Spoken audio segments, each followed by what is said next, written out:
Everybody, wait a minute. Well, everybody, wait a minute.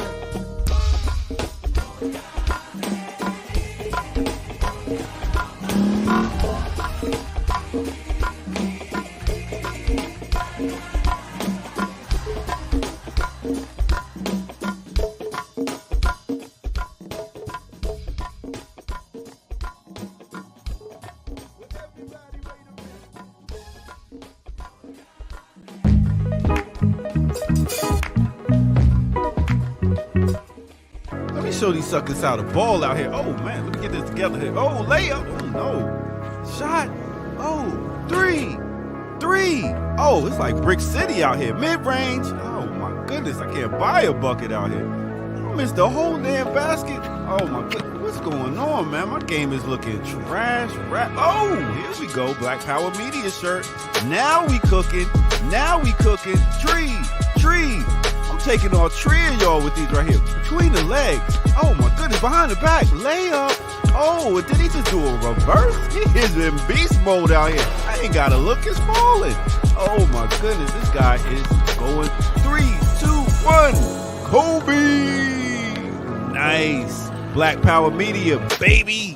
Nice. Empower yourself. Go get you some of that Black Power Media again. Right here, blackpowermedia.org. Yeah.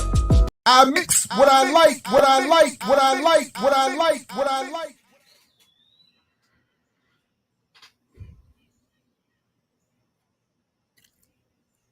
Boo.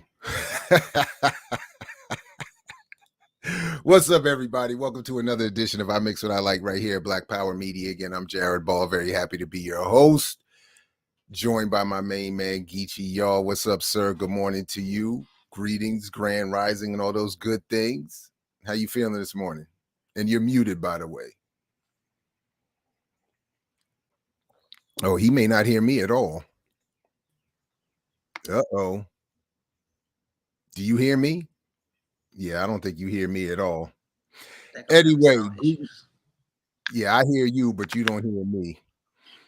Anyway, what's up, everybody? While Geechee gets himself together, greetings to everybody already in the chat. Welcome. Saludos también, Deborah. Everybody, come on in, invite a friend, tell a friend, as we get into a couple of things this morning, have a little fun. Our last chance to look at InvestFest 2022, since it'll kick off next week. And by the time I'm back on Monday, it'll be Black August. So we don't have time for that anymore.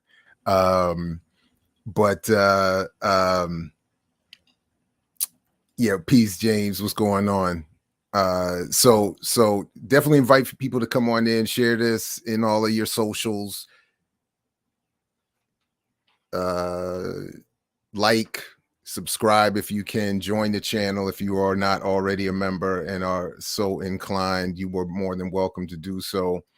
And yeah, all right. Okay, so let's get into a couple things. It might be a short day this morning. I don't know. We'll see. It might be. And as I said yesterday on the remix, I'm going to take a 2-week remix break. I'll be doing my shows, but take a break from the remix so I can finish a couple that essay got to get finished, and then baby girl's knee surgery, and then getting ready for the semester. And of course, Dev Springer will be here Monday morning to help us launch Black August and to talk about the Cuban Revolution and what's happening in Cuba today and the intersections and all that kind of stuff. Peace. Welcome from my father's old stomping grounds, Cincinnati. Welcome. Okay, so but I'll get into a couple things this morning, and then we'll see. The first thing I forgot to mention this the other day. I don't know if any of you are watching it, but I just wanted to again shout out all of us for this platform, and for in particular, I'm thinking of the interview that we did. I think in general, what we do does this kind of thing all the time. But the interview we ended up doing a couple months ago with Lorenzo Ervin, and I'm not entirely sure what happened to getting him on here more regularly, but it was really good for me in particular, selfishly, and I think for a lot of us who don't know a lot about anarchy and anarchism, and particularly its relationship to the Black liberation struggle, because so much of the popular conversation about it go in all of the other directions that Ervin delineates in his book, and in a little bit in our conversation, but never and which almost always get exclusive focus when the topic of anarchism comes up. And I'm thinking specifically of this new series on HBO about anarchism, and in particular a couple of killings that take place in Mexico around white members of an anarcho-capitalist libertarian groups who, from their very race and class privilege, started this whole anarchist movement, wanting to break away from the United States, as if the state hasn't helped provide them all of their privilege and wealth. And then they moved to Mexico.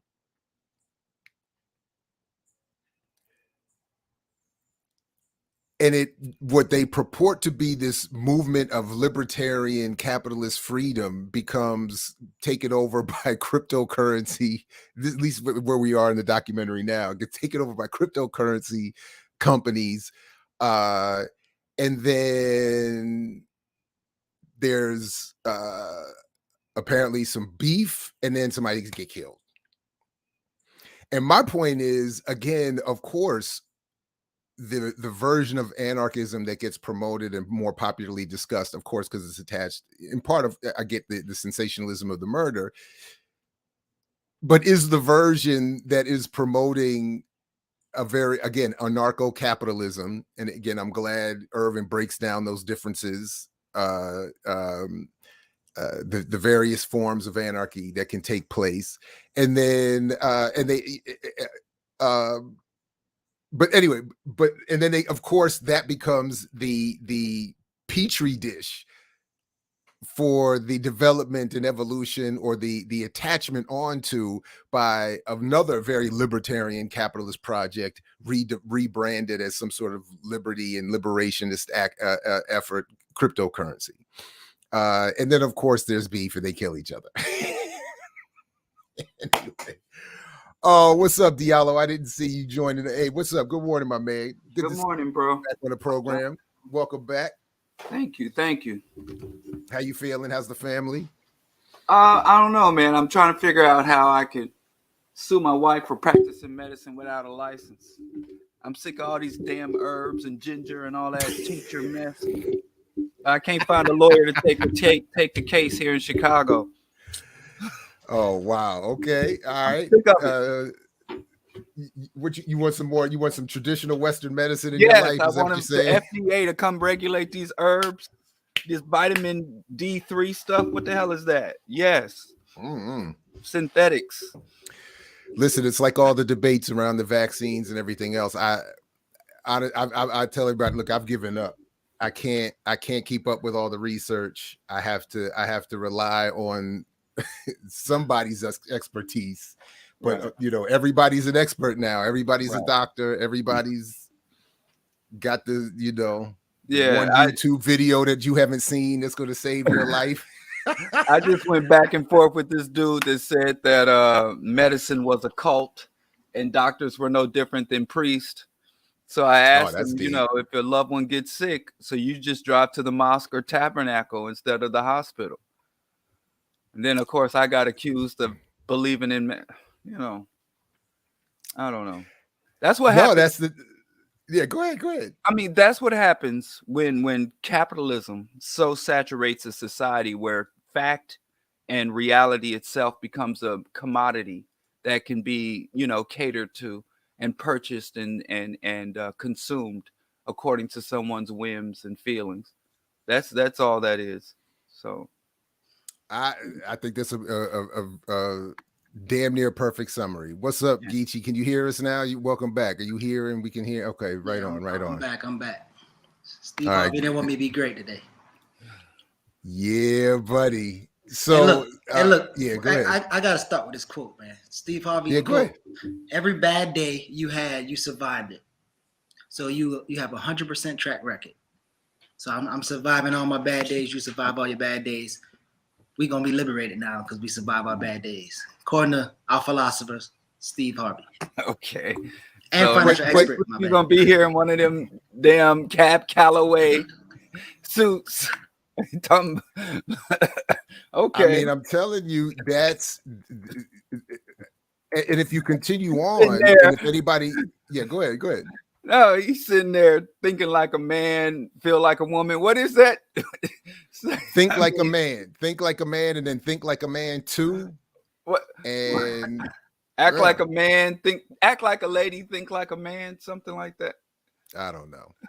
But the point for me though is that your quote, Geechee, leads into like his groundwork. Him laying the groundwork for his economic analysis. And that's the thing. Like, I get it. We all need a little bit of inspiration. We all need what was it back in the day? The cat poster, just hang in there. We all need that every once in a while. We all need I need to hear my favorite song. I need to have whatever. We all need that moment and need somebody to pat us on the back and say, you got it, you can make it. But when that turns into analysis, like, I think that's where we start running into problems, because then it just becomes a whole bunch of vague, unless you pay for the courses, apparently. Maybe they get into levels of detail that I'm not privy to, having not paid for the courses. But the rest of the conversation that's public are just those same vague, you can do it and just be smart with your investments, and then you could be rich like me. And the smart way to do it is fire all your help. That's what he said. He said he was smart, so he fired his agent, he fired his manager, right? Fired all his help. So, but also he was in tax trouble too. But we'll talk about that in a second. So well, we can talk, like, I don't have a particular order. There are a couple things that I have, just kind of like, always nowadays. I have a number of things that are related to, selfishly, to the little bit of work I'm supposed to be completing here, in no particular order. So we did start with the cover photo in particular, with Tyler Perry's Madea, from the film Boo, is meant to be a play on, not only is Tyler Perry now involved with InvestFest 2022, as you see here on Sunday, August 7th, but it is scary. It is meant to be like Boo, you know what I mean? Like, this is again, we're going from silly plays and films to economic analysis and political analysis. And that's where, again, selfishly, I feel the need to get activated, or to say and of course it overlaps with my research. Now, the other thing I'm noticing here, having looked into a couple of people, and it actually led me down one wrong rabbit hole, because it says here if you look under Steve Harvey, there's some typos on this page. So it says Aristotle Investments. So I assume they meant Aristotle Investments, and looked up Aristotle Investments. And Aristotle Investments is a major white asset management firm. So I was like, wow, they're caping hard for, like, white groups. But then I thought, well, let me look one more time, because I know it's a typo there. And in fact, I found who they are, I think, actually talking about. And it is this person here, Aristotle Investments, Aristotle Varner Jr., a serial entrepreneur who does live trading, sports betting, and runs the Honey Drip Network, and is just a social influencer, has a tremendous following, certainly relative to me, 520,000 followers.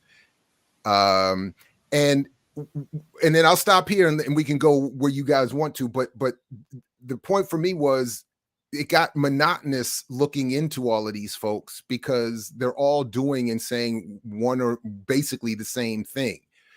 I got rich by getting other people in my community involved in investing and transferring what little they have over to the white companies and the investment world I'm fronting for. And if you do what I say, you'll make me rich, and maybe one or two of you can become influencers like me and get rich like me. But that's about it. It's just a bunch of silly investment. Just, here's what I would do if I would flip $1,000 if I was broke. Well, if you were broke, you wouldn't even have $1,000. Most people don't even have $500, much less $1,000 to start off a whole flipping campaign. But anyway, so my point is that overall, all of the messaging is, you can get rich in capitalism. You can do what any Warren Buffett or whoever you've heard of can do, and you don't need to worry yourself about politics, organizing, certainly any kind of radical concepts, etc. So I see Geechee still having a couple issues, but anyway, Diallo, I don't know if you had any thoughts on that. If you know, and I can continue pulling up the stuff I was going to get to in the interim until Geechee gets back. But yeah, you're muted, by the way. You're muted. You're muted.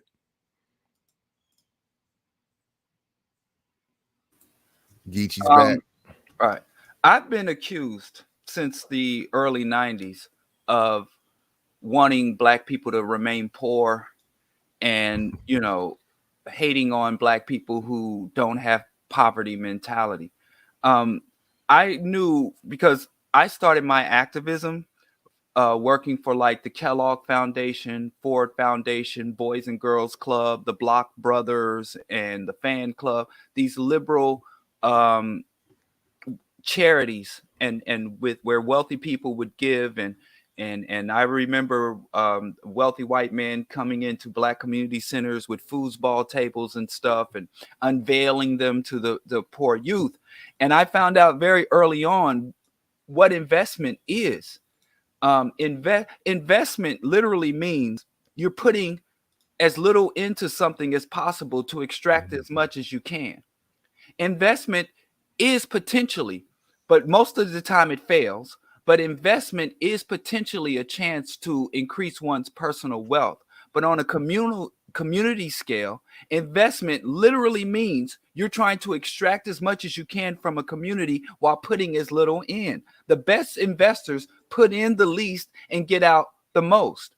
So if you can promote investment as a lot of things, but one thing you can't promote investment is something to uplift a community, something to address injustices, something to transform the status of a population from poverty to wealth. That's absolutely. Investment transfers wealth and concentrates wealth. Investment does not spread wealth amongst the masses. So investment is literally crab in a barrel. Investment means you scurry as far to the top as you can, and then you step on the heads of those beneath you in order to get up there. So I'm not, well, yes, I am. Let me not lie to try to make myself seem less of a hater. I am against Black people getting the bag and getting rich. I don't like rich people, and I don't think anybody needs to be rich. And I've never been able to observe an individual who has done $1 billion or millions of dollars worth of work. So I see all of them as parasites exploiting other people to the person. So, but if you want to invest or promote investment, you can't promote investment as something positive, uplifting, righteous, or even something that is going to transform the day-to-day reality of a community or of a population. It is an individual or sometimes a small group at best. But as you were talking about anarcho-capitalism, even if you get a small group of a dozen or a few dozen people together, eventually the drives and the basic principles of investment, put in the least and get out the most, is going to start to deteriorate the cohesion of any group. So investment is not a unity, it's anti-unity, it's anti-collective upliftment, and it is essentially anti everything they're pretending that it is. It's not transformative. It sustains the status quo. It doesn't transform anything. Real quick, Diallo, what's the schedule for your show? Well, I just spent the last couple of weeks under heavy blankets playing Xbox and taking these unlicensed herbs and unlicensed concoctions from someone practicing medicine without a license. Is that for me? No. Is that No, you'll hear from my lawyer, who is also Erica helped me in touch with the lawyer. So, you know, I just spent the last couple of weeks under heavy blankets in the middle of summer. Under some thick blankets playing Xbox, trying to, you know, recover. Anyway, so, but other than that, the Bro Diallo schedule is the same. Monday, 7 a.m. to 9 a.m. Central Time, Q4 Radio, Q4.org broadcast. If you are not in the local reach of the pirate underground radio station. You can hear it. Of course, YouTube, Facebook, Twitter. And then Wednesday, the Politics and Bullshit show Wednesday night. And then here, I'm back here. So it's the same schedule as before. I haven't been broadcasting because, like I said, I've been recovering. But I'm back. I'm on my feet, feeling much, much better now.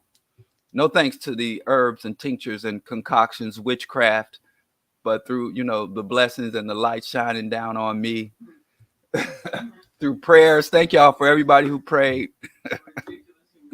All right. Wow. Yeah, it's the same schedule. No, we appreciate it. We appreciate it. And nobody should feel any kind of way. The Monday morning scheduling overlap. It's not a conflict. Go see, if you can see Diallo live, catch mine later, or vice versa. It don't matter to me one bit of difference. Yeah, and it's all recorded. You can find it later on YouTube or Diallo Kenyatta archives. And same here, same vice versa. So you can always never feel like you got to choose one. All of that is exactly right, by the way, in terms of your point about investments, extraction, and not working for the collective, et cetera, and so forth. And can I say one more thing? Please. The richest people, white people, did not get wealthy through investment. They did not get wealthy through prudent investment. White people's wealth did not come about through capitalism. Capitalism is a method that white people use to exclude other people and to sustain their wealth, but that is not how the white people got rich. Not the elite whites and not the white middle class. They did not utilize these methods. So the people you are looking to as the standard for wealth and consumption and upper class used none of these methods. None of them. So, and that's another mythology, so you're not mimicking those who got money, and nor did the Chinese either, where people also talk about, well, the Chinese got money and got rich. I mean, you got to look, you can't just look at where they ended up. You have to track the path that they followed. Right. And it's very different. If you want to mimic the Chinese them, are very different. Yeah. Right. And the white folks that are being a lot about how, the Chinese, people believe the Chinese got the money and then got the respect. Like, remember that, Little Kim song, first you get the money, you get the money, and then the power. Then you get the power, right. Then you get what you need in life. They really think that's what, the Chinese communists heard that track and followed, so that's not how collective empowerment works. That's just not how it works. So I missed a little bit. So you were talking about how none of the celebrities per se didn't get rich by investing. They got rich by, offering up the masses to the capitalists, right? Who, me? Yeah, well, yeah. Well, I did, but because I wanted to say, like, even in both cases, just to be clear, Diallo is talking white people in general accumulated their wealth very differently than they tell us to do it, and the black celebrities are doing a micro version of the same thing. They accumulated what little wealth they have very differently than they are now telling us to get ours. So a couple things on the interview with Earn Your Leisure, Steve Harvey said that we don't have it like y'all think we do. He said, us celebrities don't have the type of money that y'all think we do. Also, I think he was worth 100 million, but he was in tax debt of 25 million, and him and his wife was about to lose it. And how did he get his money back? Not invested. He got it he said he went to work. He went and started hosting shows, Family Feud, hosting everything, lectures. And it's probably speaking engagements like, hey, you should invest, and you pay me $25,000 to tell you to invest for an hour. So even before they get the money, they show you how to get the money. And even when they get the money and they lose the money, they still show you how to get the money. And nothing got nothing to do with investing. So, again, unless someone can show me differently, I'm unaware of any of these folks making a majority of their money from the work that they're telling us to do. They're making their money from these platforms, from their social media influencing, from the selling of these courses and the enormous rates being charged to go to InvestFest. That's where they're making their money. But unless I'm happy to be shown where I'm incorrect, where someone was already pre-rich and this YouTube stuff is just irrelevant. Right. The reason these individuals the black crypto, black capitalist, black invested. I you know, it's because whenever I hear invest, I hear investing. They're following the prosperity gospel formula. Prosperity gospel has morphed into prosperity politics. So now they put a political slant on what they used to do, talk about religious or divine. So they're saying, understand, the average black person understands that we have suffered an ongoing injustice. And in order to correct or reverse this, we are due material, social, and political concessions from the dominant system in order to address these historical and ongoing injustice. So it's the same thing about spiritual. Black people, we have a spiritual sickness. So the prosperity minister would get in front of everyone and say, and if you want the wealth of the kingdom here on the earth, you have to tithe to me. And through prayer, through keeping the word and the covenant, and through donations to the church, that's how you get rich. But that's not how the wealthy minister got rich.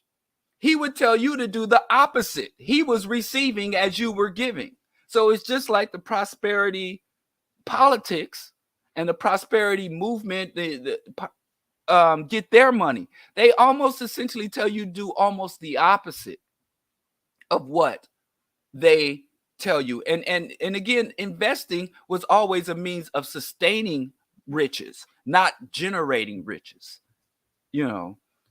So yeah, this That's is exactly right. More. And many of these individuals like Steve Harvey and Tyler Perry were deeply seated in the prosperity ministry just a decade ago. There is pictures of Tyler Perry baptizing TD Jakes or calling out spirits, where he's put his palms on the head of TD Jakes. Many of these people were deeply seated in the prosperity gospel, where they were like, the Lord is going to enrich us. And now they're like, Wall Street is going to enrich us. And both of those are fictitious entities that Black people tend to ignore the historical realities of. So I'm not going to play it because we got hit for a copyright the last time. I don't feel like going through that again, but I just want to show, like, this was earlier this year. Tyler Perry went on and talked about financial freedom. I understand this show is now canceled or whatever, but but Fox is still calling out, claiming their copyright. But where they're talking about what even Kevin Hart has said recently on Instagram and elsewhere, where ownership is the key. I'm about ownership now. In fact, I wrote it down. Kevin Hart said, "Owning is my new hobby." And then they went on to basically in this interview glorify Tyler Perry by talking about what I want to talk a little bit about. I'm going to share with you all the Mantan Manifesto. As I and a former colleague coined in a piece that I will show here a little bit. And honestly, I don't remember. I got to pull up where this was published. It was a book chapter. But I'm just going to show a little bit of. So the article is Tyler Perry and the Mantan Manifesto, Critical Race Theory and the Permanence of Cinematic Anti-Blackness. That's the chapter we wrote. And I'll just say, let me just say for now, please participate in, support, and stay tuned to the eventual one-day forthcoming HBCU, Not a Different World project, where more about where I think the impact of the neo-colonial HBCU reality played itself out on the relationship between me and my former colleague here, Dr. Baruti Capano. So I'll leave it there for now. But just to say that we did at one point, this is, I think in 2000, I can't remember now, 8, maybe 10. Hold on one quick second. I should have had this part ready, but but what I like about what we did. So first of all, we looking back now, given what's been said over the last year or so about critical race theory, it's interesting that we did use this as a sort of theoretical underpinning for the work for this chapter. I'm also reminded of, by the way, in terms of academia, there are levels, because I like what we did here, but I recognize just in my own work that there are just levels to this stuff, and there are people who even in work I'm critical of do like another level above in terms of the quality of writing and the substance of the work. Anyway, I can't find. Oh, you know what? I did take it all. Yeah. Anyway, I'll find out exactly where it was published and when, but I want to say around 2008, 2009, maybe 2010, somewhere around there. Anyway, but what I like about what we did was we went back and looked at the scene, which is on our channel now, but again, I don't want to mess with the copyright here, from Spike Lee's Boomerang, or I'm sorry, Bamboozled, when the white woman from Yale comes in to explain to them how to protect themselves from backlash from the Black community when Black people are saying you are promoting minstrelsy.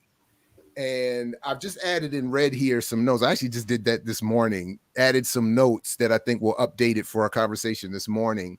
But we were sort of isolating in this Mantan Manifesto, because when this white woman shows up in the film, which she's offering the Mantan Manifesto as a solution to Black media makers and cultural producers who are going to get a backlash from the Black community from the way they are doing it. So there is that tense moment. It's interesting to see Jada Pinkett again, looking back now at her many years ago. In that scene as well. But what I like, but anyway, so what she tells them to do to protect themselves from black backlash is to first gainfully employ African Americans in front of and behind the camera. So when people say, "Hey, you're cooning," people say, "Hey, you're hiring Black people. You got Black people." Black people will say, "But you can't get mad at Tyler Perry because he hires Black people." And I'm relating this to non-union wages. Non-union, all of that would be legit. Listen, go ahead. Charlemagne takes it a step further, and he said he surrounded himself with only Black women. So all Black women are surrounded by him. He hired all Black women. His whole staff is Black women. So again, it's perfect. That's even a better shield of protection against any kind of critique that he might, endure. The next one, she tells them in the Mantan Manifesto, so let the audience decide. Like, don't impose your critique on the audience. And then, in terms of the imposition or the context we're dealing with, I made a note here, but these are decisions that are based on options provided for them.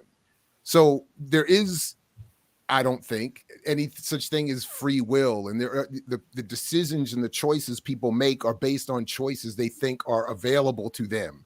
So it is, and if you are providing the buffet of choices, as is always the intent with agenda setters, with those in power, et cetera, and so forth, if you're providing those options, then whichever the choice they make will be the right one.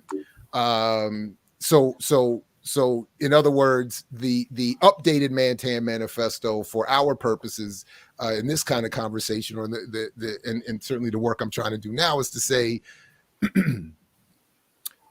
Black capitalism, as in the case of point number one, Black capitalism makes money for us. It makes money for Black people, which is the equivalent of hiring Black people.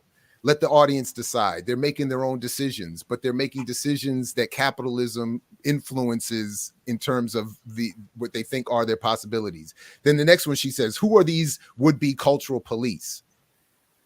So I made a note, say the takeover problem. So and this is the point I was making on Monday about the woke imperium, that when a false version of radical politics is promoted, I think often intentionally, the backlash that comes from the community should be for the poor representation of those politics, ends up attaching itself to the politics themselves. So when Jay-Z says to Nas in the Takeover, what you trying to kick knowledge, he is doing it, it's like a metaphor for what is happening writ large today, that anybody who comes in with a critique is condemned as a hotep or fake woke. What you trying to be deep now? In other words, it's the updated version of the Mantan Manifesto, where this white woman is telling them, to respond to Black critics of your work. What are you, the cultural police? All right. Number 4, who determines what is Black? We are not saying anything about the entire African American community, but the Black capitalist version says we determine that capitalism can be Black, but socialism is white. We are talking about the entire community, not just us. So in other words, Black capitalists will say, my wealth is going to be good for everybody. You should listen to me. You should support me. You shouldn't get mad when you see a Black billionaire, because that could be you. That could help. And then when you come in with a critique of socialism, they say, oh, that's that white man stuff. But capitalism is Black. Like capitalism is really Black and radical. Socialism is that white man stuff. Anyway, then she continues by offering in the Mantan Manifesto, this is simply satire. And the Black capitalist equivalent is, this is not financial advice. Don't get mad at me when I told you to invest in cryptocurrency all that time and then it crashes. Don't get mad that you followed my advice. You just didn't follow it properly. And plus, it's not financial advice anyway. These are just my thoughts. So don't get mad at me. Then the next one is, she says, if they don't like it, F them. And as we saw in the Gentlemen of Crypto debate, they say they flip the whole thing around and say, well, you can't save anybody anyway. And I'm only trying to help the people that are trying to help themselves. And then number 7, and lastly, always smile, wear kente cloth, reference Dr. King. Remember, this show was created by a non-threatening Black male. Then I updated it to say that the Black capitalist version is less threatening to whites than Black people pushing capitalism. And then I added an 8th one, the ultimate protective force of Black capitalism is simply to support Black capitalism, because that will get the support of the state and advertisers.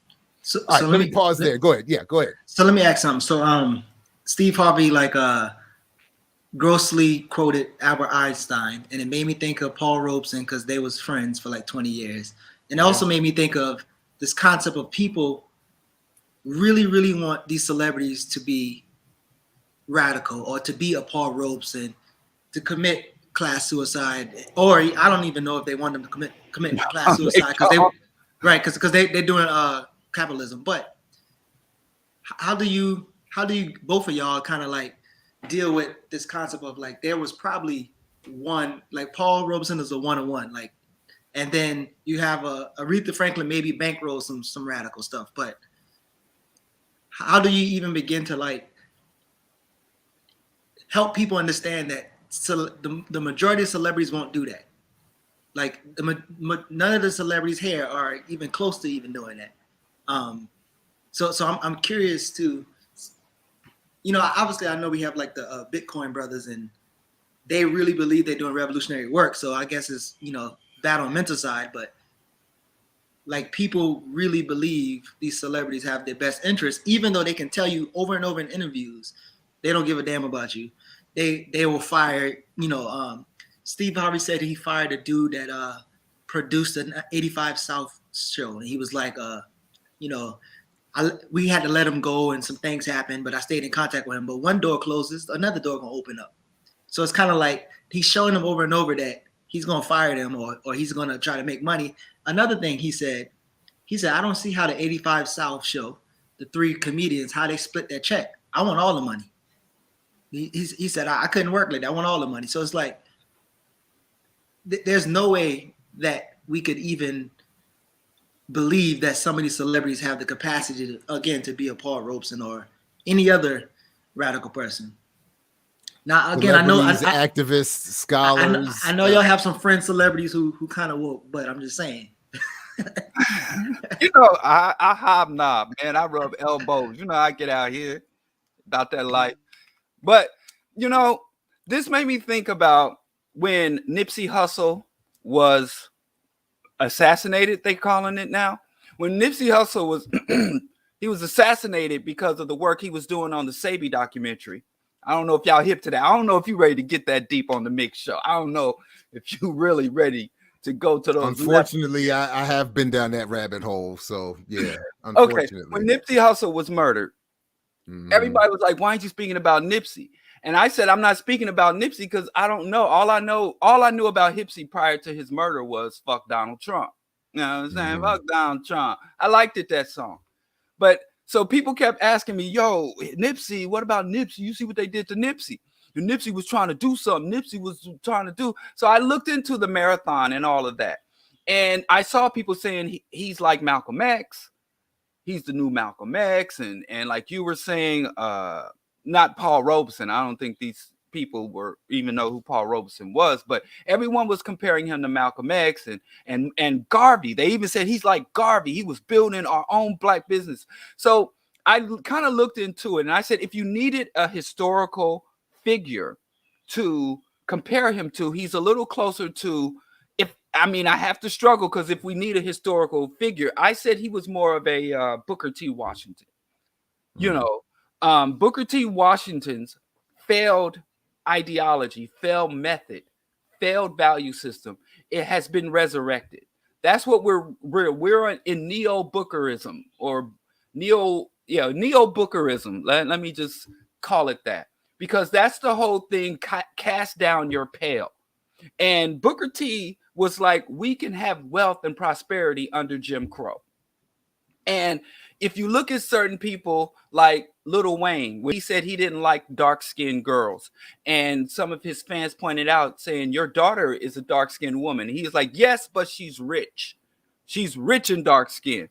So black people can deal with all these pathologies, all this systematic oppression in the wake of a reassertion of Christian nationalism, fascism. I don't like the term neo-Nazi, but I'll use it because people understand. But there's no such thing as a neo-Nazi in America. Nazis were neo-Americans. The American genocidal campaign and racial codes came before the Nazis. So I don't know how Americans doing what their ancestors did makes them neo-Nazis. Because America has better marketing scheme and better marketing than the Germans, I guess. But and America beat the Germans with the help of the Russians. That's the only difference. Beat the Germans because they've been Germaning, they've been Naziing long before it. And because the Soviet Union did the real work. They got that. Even to your point about how wealth is accumulated, even the United States didn't get its whiteness together without the help of the Soviet Union crushing another form of whiteness. And then they take credit for all of that. Exactly. And to your point, they're rebranded. Go ahead. Neo-Nazi is a misnomer. When you see white folks acting like Nazis, they're acting like they always act. And they just, it's just Americans being genocidal, racist, and hyper-nationalist is not neo-Nazism. It's just continuing Americanism. I don't know why. I don't know how they get message. So that's basically what we're dealing with now.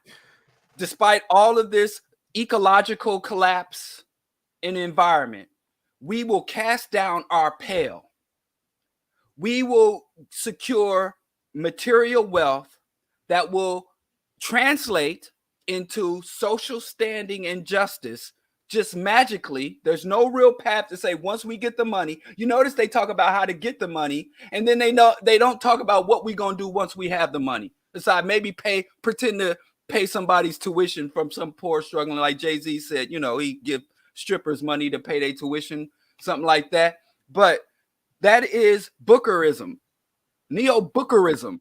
This is nothing more than a reverse of saying, let all the injustices marinate and circulate around us as we put our noses to the grindstone. Back then it was industry because that was the thing. You know, we had the railroad tycoons, we had the oil barons. That's what was, so he wanted us to mimic white people on a lower scale, mimic white folks to get what white folks got, but it's not true mimicry.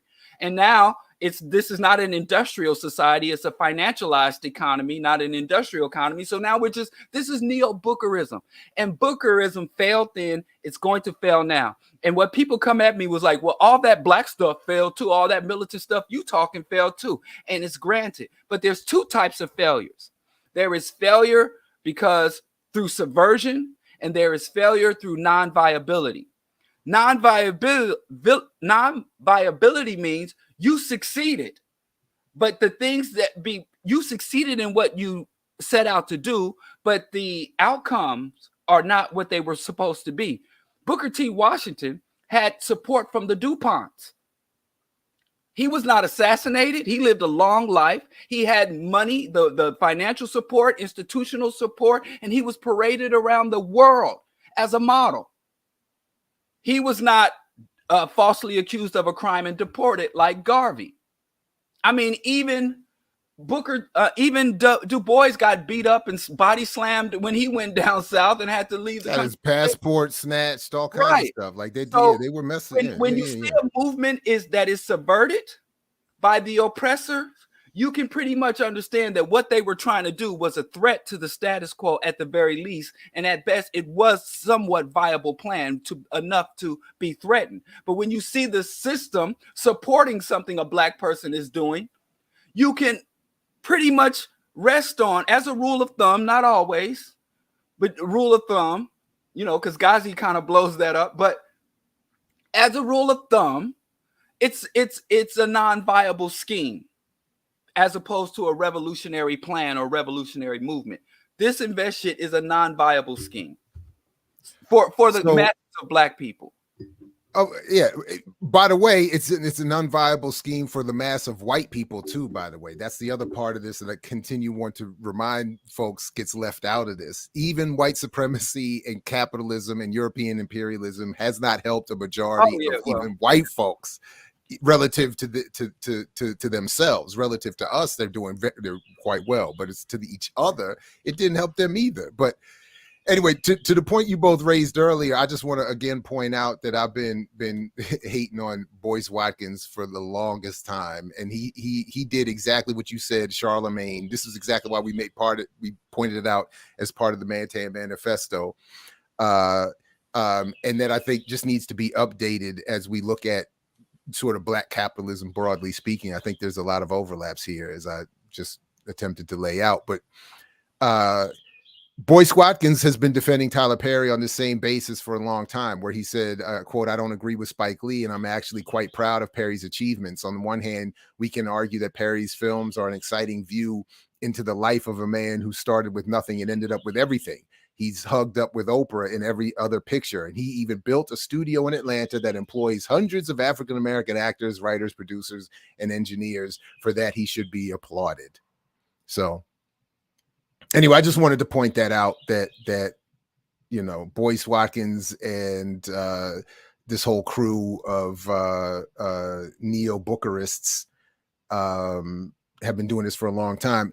And then, by the way, it also was a good, looking back at this, it was good to see again the Ishmael Reed interview and work that I referenced at the time, where he points out that the Lionsgate film spokeswoman, who at the time Lionsgate Films put out all of Tyler Perry's movies, and she's here quoted as speaking in the New York Times by Ishmael Reed, explaining how for Lionsgate, Tyler Perry represented, quote, a gold mine of opportunity, because he where's the exact line in here?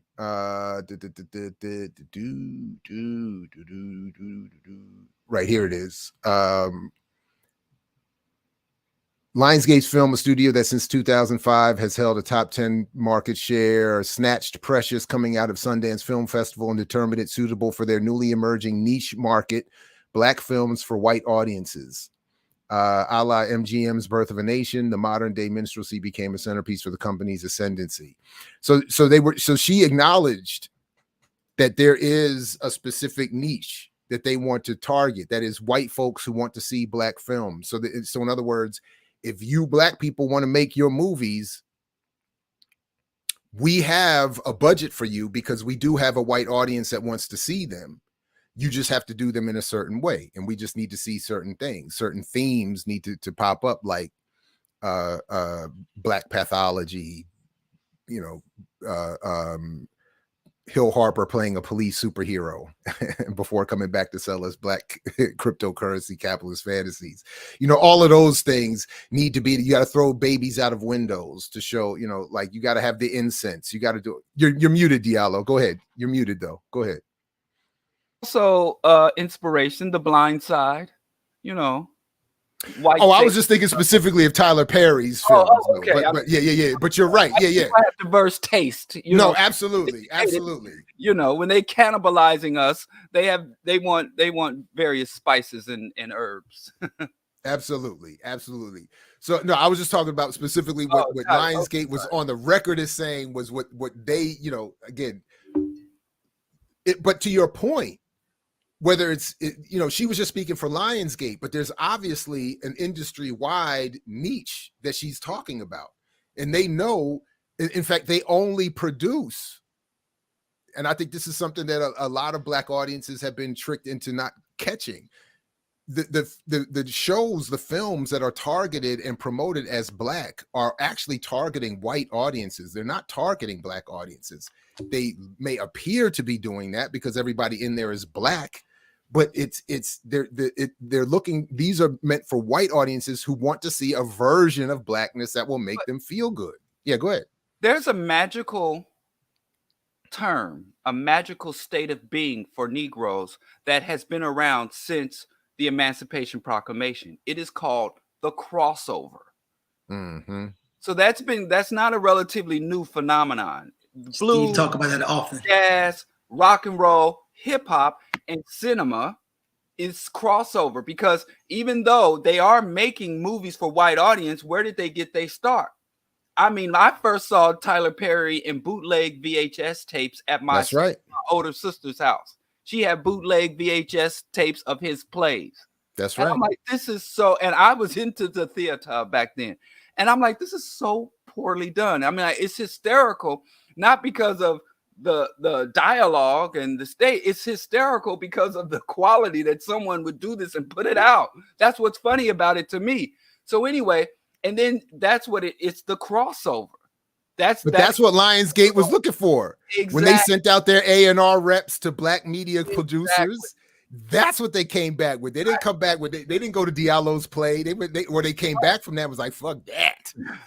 I don't want no part. We're not making a movie out of that. But let's go make a movie out of this fool's plays, and we can have a whole. They're still coming. I mean, it's still he's now even like a legit actor. Yeah, he's showing up in their films now as a legit actor. And I'm like, man, movie. Y'all saw Alex Cross. Y'all saw him jumping through windows and shooting 12 gauges. Alex Cross. Hey, but to be fair, I saw Kevin Hart doing that in his last thing. They had him with Wesley Snipes in the movie, the new thing with Wesley Snipes. By the end of that thing, he's John Wick, and I was like, "Oh man!" So we're just doing our fantasies now, right? None of them. Alex Cross. That's the funniest movie he ever made. Oh my God. Okay. I think one of the, so we talk about like these people telling you their game plan. So even when you look at Earn Your Leisure, they tell you that their platform is behind the scenes financial views in entertainment and sports industry. And so like they highlight Black entrepreneurs. Like one, I don't know that we're in a place where we can critically think that, like we said before, why would we go to an entertainer to teach us about finance or entrepreneurship or any of these things that they do, or ownership, when majority of them have more imprint deals than anything? They don't own anything. They got more imprint deals, and they're making, capitalists and networks major money. And it goes real back to the John Johnson situation, where having Ebony in Jet Magazine is cool until you realize that he's trying to, you know, get you over to Coca-Cola and all these big corporations. I think there's no way for us to have people who are emotionally connected to celebrities critically think about some of this stuff. And then back to this concept of, and I know, Jared, you checked me on this a couple of times where I'm saying these people are lying. And some people will defend like, well, they don't know. And I'm like, well, I know personally, at least 3 people on that list, I know personally that I told them some stuff and they do know, and they still decide to lie. And yeah, I'm well, not, look, we played the clip the other day of what's my man's name? Oh man, what's my man's name? The FBA founder. Tariq? Yeah, Nasheed, that's right. We played the clip of him admitting what I think has already been well established, that there's money behind Black people promoting Black conservative politics. Yes. So there's and everybody has known forever there's more money on the right than on the left, just in general. You're always gonna find more. And then in terms of celebrity, one of the things that I've always appreciated about the particular form of institutional study that I went on, even beyond the Africana Studies and Research Center under Dr. James Turner, who shout out to him, by the way, and his, he's still holding on, but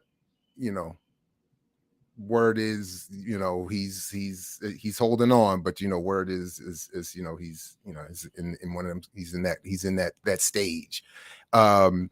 But my point is that when that even studying the institutional version, if you have a particular lens and pay attention, it becomes pretty clear that from the beginning, once like the state realized what it was here to do and what it could be, celebrity has always been a politicized space.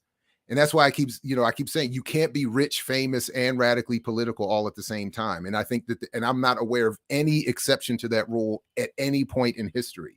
There is no sustainable, you're not sustainable once you're rich, famous, and radically political. You can be one of the three, maybe two of the three, but never all three at the same time, because celebrity is meant to play a certain role. Go ahead. Danny Glover? I don't... Danny Glover, I think we could argue how rich and famous he is. And then I would also want to argue how politically radical he is. So I think, there are some, again, he doesn't go beyond the Democratic Party. So even as he makes some very important public statements and attempts in his filmmaking, I don't know that he would qualify. I think the people that we saw headed towards that height, we mentioned Robeson. I think Tupac, even at a certain point, was headed in that direction, and all of them, Bob Marley, Jimi Hendrix, even white ones like John Lennon, everybody's, something goes awry. If they survive, they lose their wealth or they lose their celebrity. But anyway, I guess, everything is up for discussion and debate. But that's just a general approach that I have to that, because once we understand that celebrity is politicized, then we can start to look, I think, more critically at what we can and cannot expect from these individuals. Nipsey Hussle, all due respect, whenever I've looked into his music and his life, it is beyond Black entrepreneurialism and a few references here or there. There's nothing particularly politically radical. And the track, again, that was used on the Fred Hampton soundtrack, he's talking about blowjobs and drop tops while wearing ice. So, obviously he didn't get to select the track that would be used on the Fred Hampton soundtrack, but so maybe there's more out there that I'm missing, and obviously wouldn't be promoted. But again, like I said, I think last week, we should go line for line for some of these rappers and just lay it out. I hear, like you said, I hear a line, a point, and then back to the bullshit. So I don't know many of these conscious rappers personally. I haven't experienced. My last song I listened to was from 1997. So Y'all gonna lose me real quick in that discussion. No, so but again, like I've in fact we're going to talk some about it on Monday, because the other day I forgot it was on the remix. Dev Springer was we were talking about hip hop and something in the topic of where are the radical rappers and then the LGBTQ rappers, and Dev sent me some examples. And so we're going to talk about that on Monday, because one of the ones he sent, one of the ones that Dev sent, that they sent is very talented and proud to be gay, but I don't know about the radicalism. I don't know where the radicalism is. So we're going to talk about that on Monday. But a lot of students over this, I ask every semester for students to send me their music, and particularly what they think is radical. And again, beyond maybe a reference to a Malcolm or a Garvey, or a passing reference to Betty Shabazz, or a passing reference to something akin to a critique of the world, there isn't a lot of that I'm being, sent, a lot of what I would consider radical art that is being promoted, that is, to young people in particular. So they're what they think of as being radical is that maybe most pseudo militant, or some just again, Kendrick can just say we're gonna be all right, and that's cool, but that's not fight the power. And even that song was vague in terms of what it was asking for. But that was much more, anyway, so I don't know. I mean, but really my point in all this is to say that I think it's appropriate that we look critically at the institution of celebrity, which I think will help us understand why individuals make the decisions that they make. Because I'm personally less interested in criticizing individuals beyond that being the entry point into the function they're meant to play, or to have a little fun. But I think we've been encouraged to think unrealistically about what athletes and celebrities can do, and so even though we would maybe want more Robesons, etc., that's not realistic to expect anyway. Beyonce says your best revenge is your paper, while she threw up the black spit. So that's kind of where we're gonna be at. Yeah, and if you're a billionaire, I'm sure that's what all of us would say if we were a billionaire, or had that kind of money. That's our revenge. But that's the point. There's only. You don't think she has shares of Lockheed Martin and Boeing? You don't think her investment portfolio isn't fully steeped in sustaining the status quo and Western imperialism? Is she supporting leftist guerrilla movements in some, Diallo, you don't know what she'd be doing with her money. Don't. That's why I'm asking. I'm posing these as questions, not as. My point would be though. They bail out activists against too, because I remember she said that her and Jay-Z had enough money that their children and grandchildren are going to be rich. On a dying planet. Right. Yeah. So, but again, so that's it. I think that's exactly it. And go ahead. A celebrity is not the same as an athlete, an entertainer, or an artist. I think we need to understand a celebrity doesn't necessarily, I think that's even clearer now than it was in the recent past. A celebrity doesn't even have to have a talent. Right. Or produce anything to entertain or even stimulate people. A celebrity is a physical embodiment of the aspirations of the masses of people. So the royal family, like, why were black people buck dancing in the streets for that royal wedding, and that biracial sister that was marrying the Prince Harry? What has Prince Harry ever done? Can he dance? Can he rap? Can he shoot a jump shot? But he's a celebrity. So I think we do need to make those distinctions, because I have no issue. I encourage and embrace any talented person from athletic talent to musical talent, composition to performative arts, or painters and graffiti artists.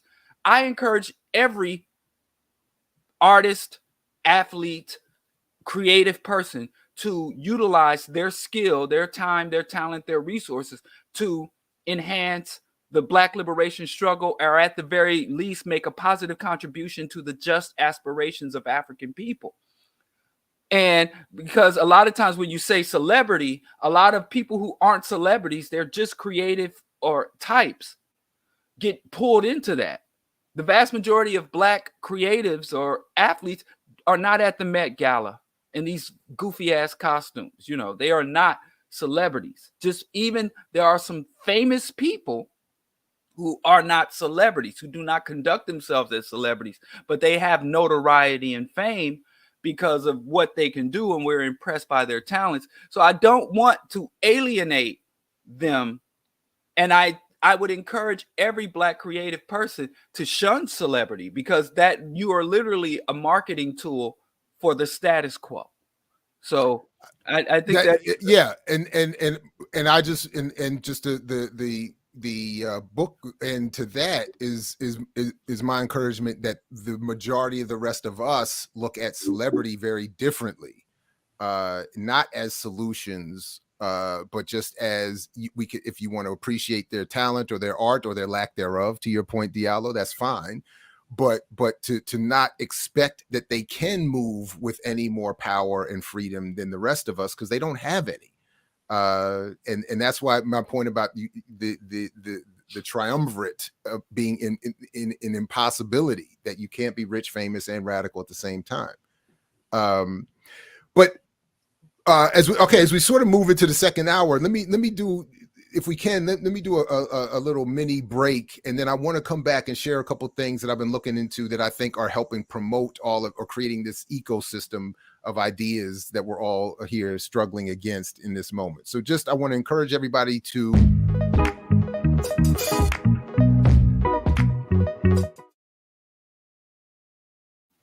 and then we can come back here and so I'm not changing the topic. I just want to show a couple of other things here real quick that I think are playing a role. And one of them comes from one of my favorite, it could be at times considered a guilty pleasure of a media outlet, but on Comedy Hype, the Comedy Hype channel, I want to play there in the.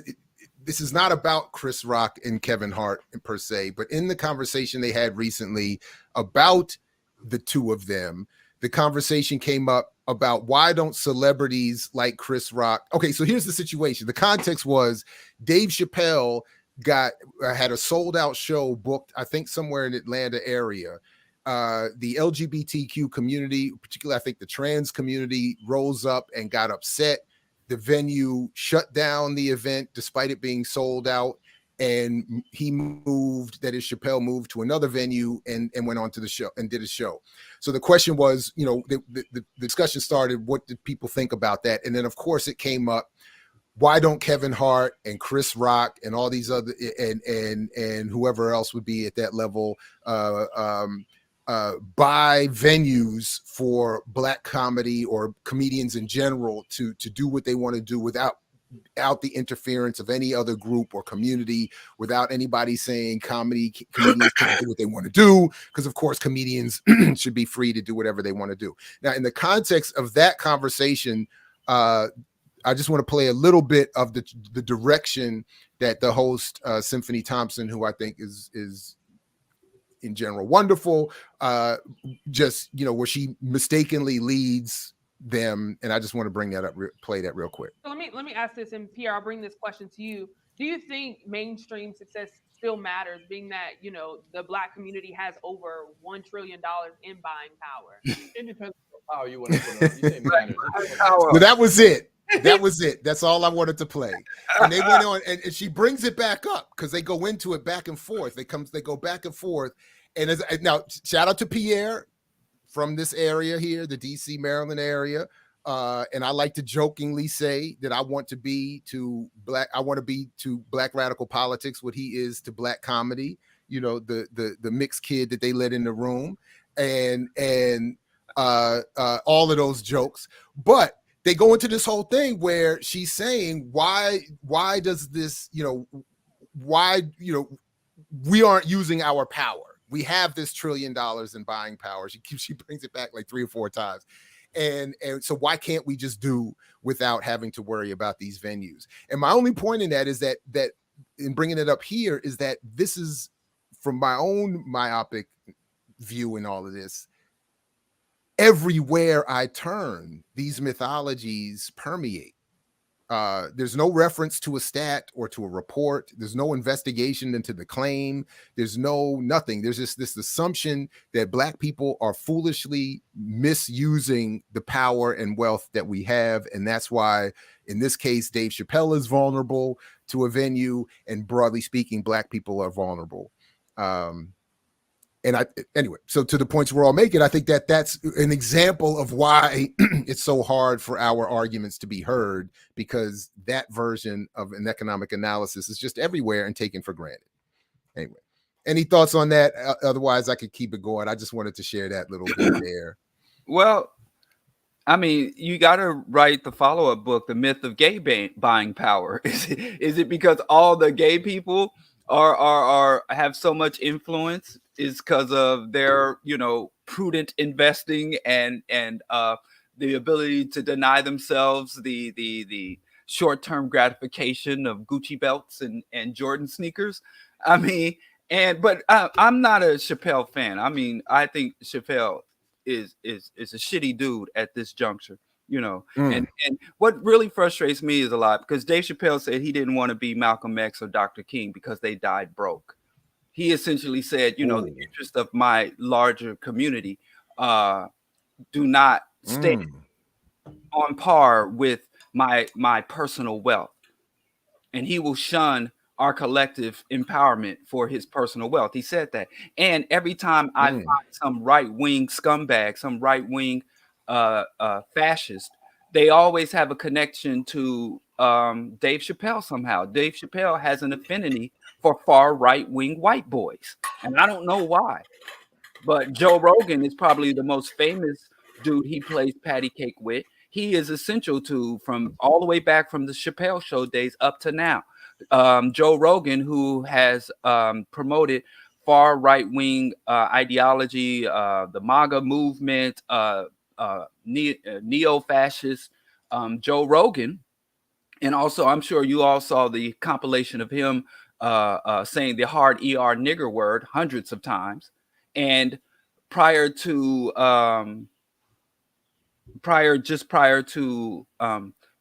Chappelle getting into this trouble, Joe Rogan was the opening act for Chappelle's multi-city tour between the US and Canada. Really? Yeah. Joe Rogan was the opener. And he's refused to denounce any of these far right, and he's a right winger, and he's an old rich guy, at this point. And I'm not even sure how Dave Chappelle ever even got these radical agendas, because for every time he made a mockery of racism or attacked racism, he did 10 mockeries of Black people. And he said that was the biggest impetus for it. So what frustrates me is Dave Chappelle is getting, and this is seen as a someone who's holding to standards and being this willing to allow himself to be the target for white aggression and be a target for this overreaching wokeness, because he's anti-woke and he's anti-cancel culture, which is also far right-wing ideas and tropes. It hates that we've made him a champion when he's never really stood for anything except Dave Chappelle and his ego, and most of the people who are defending Dave Chappelle are not familiar with what he's actually done to offend the community, and whether or not they have a legitimate criticism or gripe with him, which I think they do, but that's a whole nother story. So beyond that, so that wasn't my point. Wasn't to bring up to that's not why. Yeah. Right. So yeah. but now I didn't know about the Rogan, and I didn't know about that comment that you said he made about Malcolm and Martin. Yeah, he said it like and, in an interview with yeah. David Letterman on a major platform. He's like, I don't want to be Malcolm X because, and the reason he had to say that is because people are trying to elevate him to that status.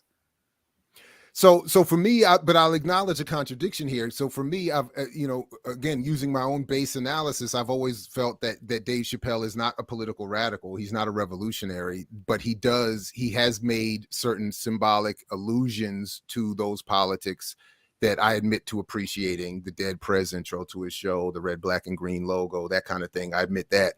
But I still do think that for whatever mistakes and incorrect positions he does take, the ones you lay out in particular, this issue with the LGBTQ community, I think, is misrepresented, and I think he's misrepresented primarily because he takes a race first analysis, and nobody wants that. Now, so we don't. Now, again, but I do think, yeah, he leaves himself open because, one, he wants to be a celebrity, so that already he can't be rich, famous, and radical. And then as a comedian, he does have that standard. All comedians must be allowed to do what they want to do, and no one should be canceled for doing what they do on stage. So that leaves him open to and susceptible to making allegiances with a lot of people. To your point about Rogan, that I think is not defendable or defensible. I don't see him as being race first, and it seems like he retreats into this race stuff only when he gets in trouble. That's when he wants to call. It's kind of like when Michael Jackson was out there. Under the, as Jones said, under the armpit of Elizabeth Taylor, and the moment he started having troubles with Sony and his taxes, he's out there with FOI security guards and holding up the Black Power fist with Al Sharpton. No, my point about Chappelle is that I don't think he changed once. I don't think he made a change once he got in trouble. To your point, like Michael Jackson or O.J. Simpson, you know, getting. You know, there's footage of what's the old boy's name? Malik Zulu Shabazz putting a dashiki on O.J. Simpson. when did comedy days? When he came out with the big clown hat in the Def Comedy days? Who, Chappelle? Okay, wait a minute. I'm trying to see when he got his break. What break? When did he come on the scene? Was it Def Comedy? Was it like I don't remember. The one that put him over was the one where he talked about the baby smoking crack. That was the stand up. Being in the hood, and then the baby was in the woman's vagina in the club. The way the baby got into the club, race first. You're race first, homie. The way the baby got into the club is Diallo. That's misrepresenting my point. That's misrepresenting my point. You're misrepresenting my point. Hold on, Diallo. Stop. I'm not going. I'll let you get your jokes off, but you can't misrepresent my point. I'm not going. That's not going to happen.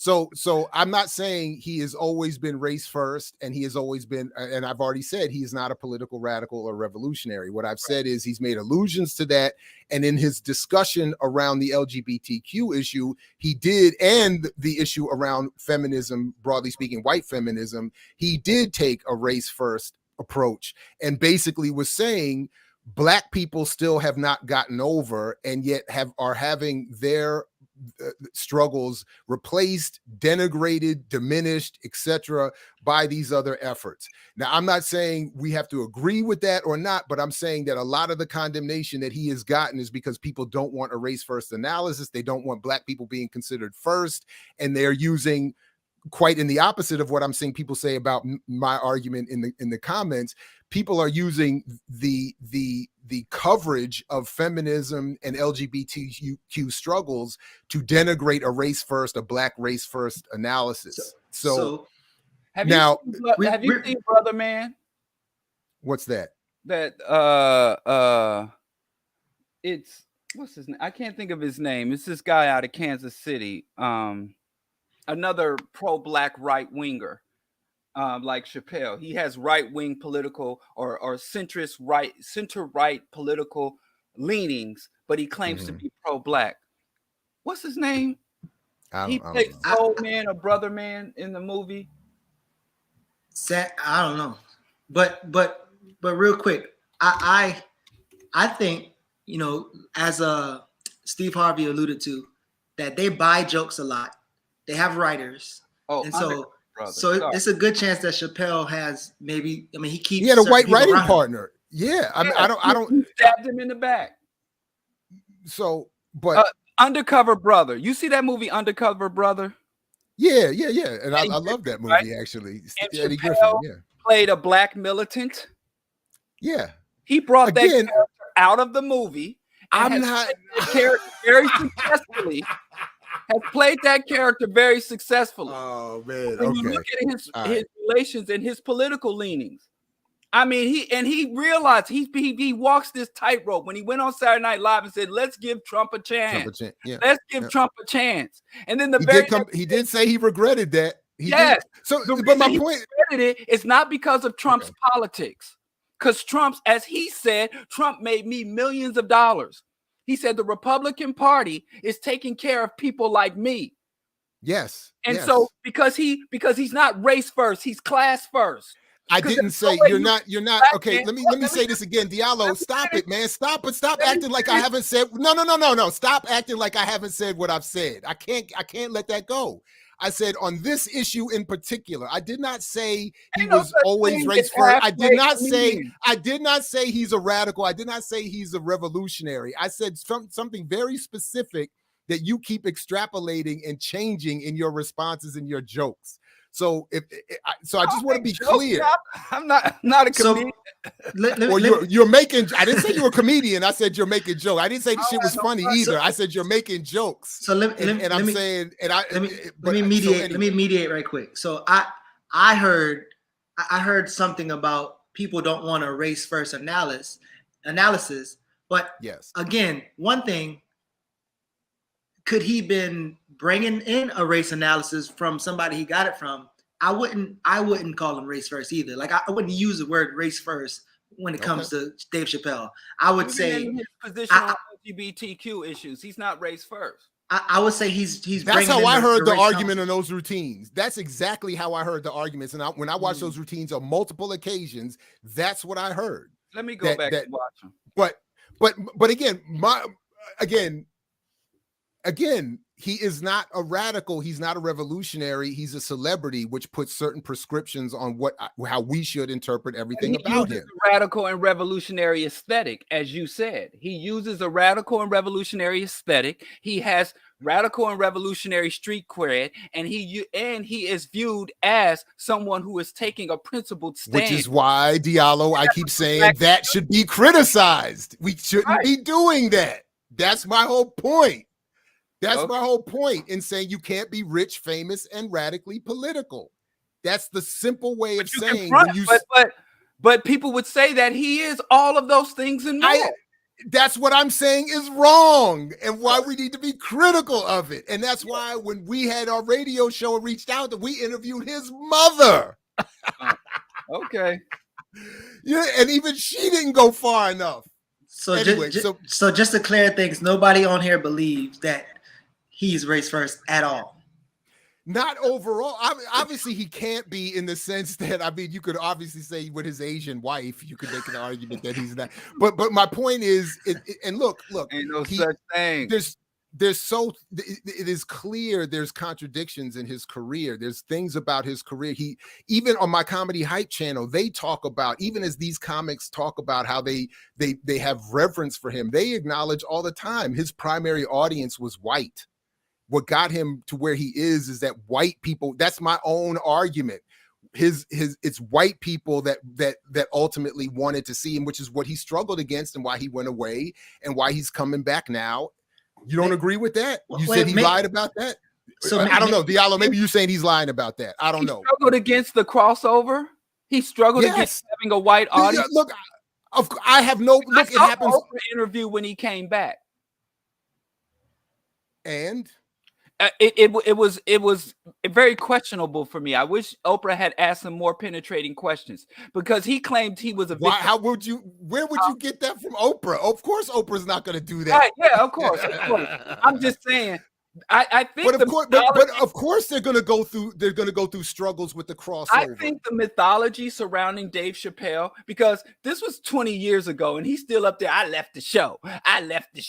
Like, dude, you left the show. Oh, freaking K. He's still drawing off of that, and as if we haven't had atrocities and catastrophes for our community, dozens of them between the day you left your show and now. And he's like, the greatest thing I ever did was leave a show. That and he hasn't said that.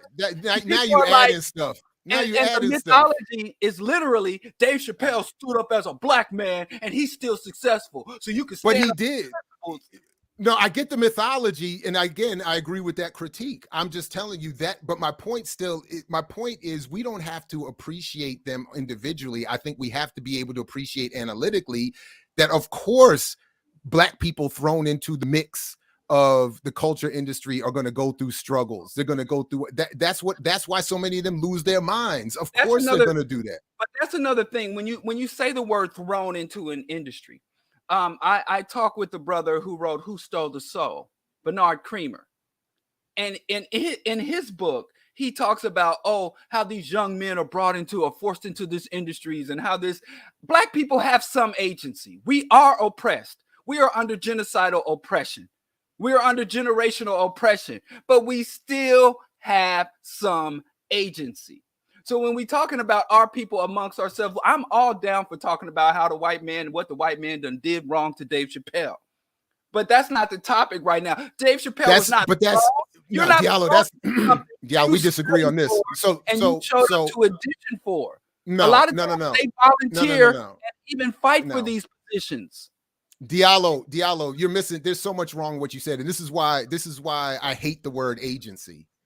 Agency is a cultural studies trope that is used so that Black people can write critically about a society without being critical of the society and losing their jobs. Right. Agency is mythology. It is ridiculous to put the individual agency of a poor, oppressed Black child against an institution supported by a state that has been structured and organized and developed with intention and great amounts of funding and resources for decades. So it's not fair to say that some Black kid coming out of, or any individual or even small collective coming out of that should be able to overcome all of that with its agency. Is not about It also, most importantly, when people bring up agency, it denies the structure itself, or diminishes the structure itself and its function and its impact. So it brings people out of an institutional analysis and into this whole thing about individual behavior and choice. And that is the mistaken direction that I'm always going to struggle against. Okay, go ahead. When Dave Chappelle sat there, Dave Chappelle's whole brand is about him asserting his power as an individual and having agency. I had this show and they wanted me to do something that compromised my value, and I walked away from a multi-million-dollar deal.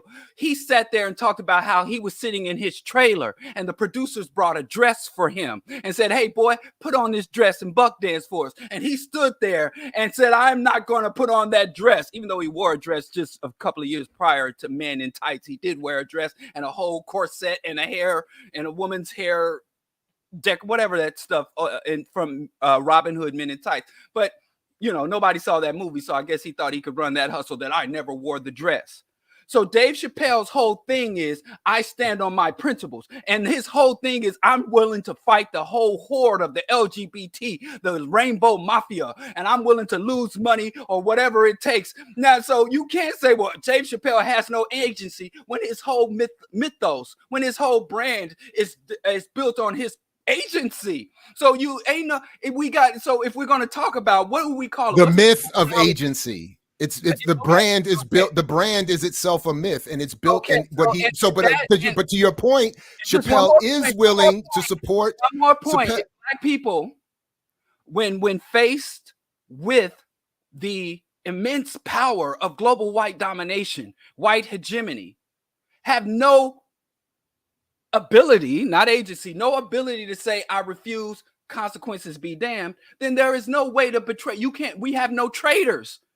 We have no internal traitors. How can you be a race traitor when the of the system comes at you, you have to, against all your own will, against right. your My value. only point, though, Diallo, is that it's if the focus becomes individual agency and individual choices. Let me finish. If individual agency and choice and treachery, we lose sight of the institutions and the structures that produce the treachery. And that's my point. It is ultimately less of interest of mine, and I think less effective and ultimately a political waste of time to focus on the individual and not the structures that impose the limited choice that I talked about earlier today on those individuals. So to Chappelle's, to continue with the Chappelle example, of course, the brand and the mythology around his agency is going to be uplifted, because agency is something that is a promotional a state promotional product. That is what they, of course, want to encourage. And then he's clearly willing to fit himself in with acceptable. Who's echoing? Who's causing the echo here? He is willing to where he's willing to stand up on principle in some areas. He's clearly willing to work within. His principles are clearly willing to work within established, sanctionable, acceptable, white welcomed arguments, politics, jokes, presentations, performance, etc. So I'm saying that's why I'm saying he's up there for to be held for criticism. But I think ultimately we should be using it to understand the structures that would occur. So this is why I went back and I did the whole thing about the woke imperium. And my whole point about the race first and the whole LGBTQ thing is that we are being encouraged to lose sight of the abuses of all of our various struggles by those in power, and to focus on the tree and not the forest. That's ultimately what I would. Let me just stop it there. Or my end here. You all can have Diallo. You can get the last word on this, and then I do want to get to something else before we wrap up. And I want to thank to Siwali Ehekado, forgive me for that, but thank you for the super chat.